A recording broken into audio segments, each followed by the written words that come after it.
আসসালামু আলাইকুম। এইচএসসি 2025 প্রসঙ্গে কথা বলছি। দেখো শিক্ষকরা কিভাবে খাতা দেখবে, অর্থাৎ এখানে খাতায় গ্রেস মার্ক দিবে কিনা, এমসিকিউ তে নাম্বার বাড়াবে কিনা, আর এমসিকিউ তে সেট কোড না লিখলে কি হবে। মূলত এই তিনটা টপিকের উপর আজকে কথা বলবো। যারা এখনো নতুন অবশ্যই চ্যানেলটি সাবস্ক্রাইব করে দিও, আর যারা ফেসবুক পেজ থেকে দেখতেছো অবশ্যই ফলো দিয়ে লাইক দিবা, কারণ একটি লাইক আমাকে নতুন আপডেট দিতে উৎসাহিত করে। তো শুরু করা যাক। দেখো শিক্ষকরা খাতা কিভাবে দেখবে। আমরা দেখেছি অনেক শিক্ষক কিন্তু বর্তমানে তাদের খাতাটা পেয়েছে, অর্থাৎ বাংলা প্রথম পত্র, দ্বিতীয় পত্র, আবার ইংরেজি খাতাটা তারা কিন্তু অবশ্যই হাতে পেয়েছে, এবং আইসিটি খাতাটাও হাতে পেয়েছে। এখন শিক্ষকরা আমাদের অনেকটাই কথা বলেছে, অনেক কিছু বলেছে, তাদের যে অনুযায়ী আমরা অনেকটাই বুঝতে পেরেছি। এখন খাতায় গ্রেস মার্ক দিবে কিনা, শিক্ষকরা কিন্তু মূলত যে লিখিত যে অংশটা সেই খাতাটা দেখে, আর এমসিকিউ যে খাতাটা এটা কিন্তু বোর্ড কর্তৃপক্ষ দেখে, তারা ওএমআর মেশিনের সাহায্যে দেখে। কিন্তু শিক্ষকরা তারা কিন্তু বলেছে যে আমরা গ্রেস মার্ক দেব।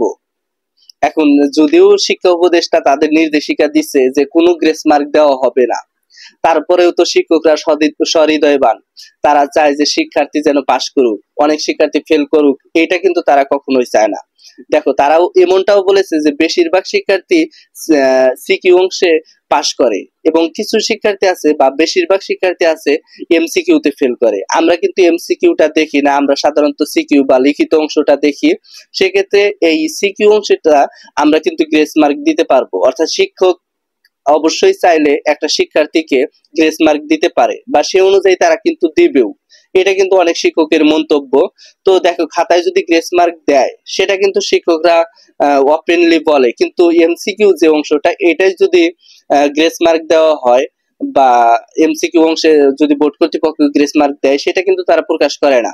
তবে শিক্ষা উপদেষ্টা যেহেতু বলেছে গ্রেস মার্ক দেব না, এমসিকিউ তে তারা গ্রেস মার্ক বা 1-2 বাড়িয়ে দেব না, সেক্ষেত্রে বাড়াবে না। কারণ 2025-এর ক্ষেত্রে এসএসসি যে পরীক্ষাটা হইলো বা রেজাল্টটা হইলো, সেখানে আমরা ভেবেছিলাম হয়তো বা 2024 বা 2023 সালের মতো তারা নাম্বার বাড়াবে, বা অনেকটাই নাম্বার বাড়ানোর সম্ভাবনা ছিল, কিন্তু তারা কিন্তু 1 নাম্বারও বাড়া নাই। সেক্ষেত্রে বলা যায় 2025 সালে যারা পরীক্ষা দিয়েছো তাদের ক্ষেত্রে এমসিকিউ তে কোনো নাম্বার বাড়ানোর সম্ভাবনা নাই।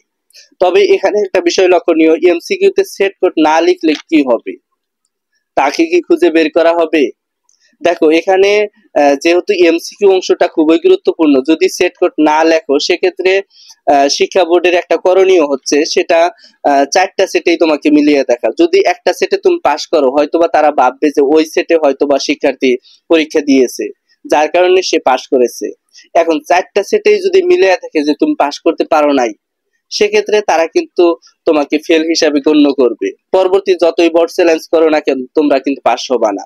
তাই অবশ্যই আমি যেটা বললাম এটা খুবই গুরুত্বপূর্ণ, যে শিক্ষকরা খাতা খুবই সহজভাবে দেখার সম্ভাবনা রয়েছে। ধন্যবাদ সবাইকে। আসসালামু আলাইকুম।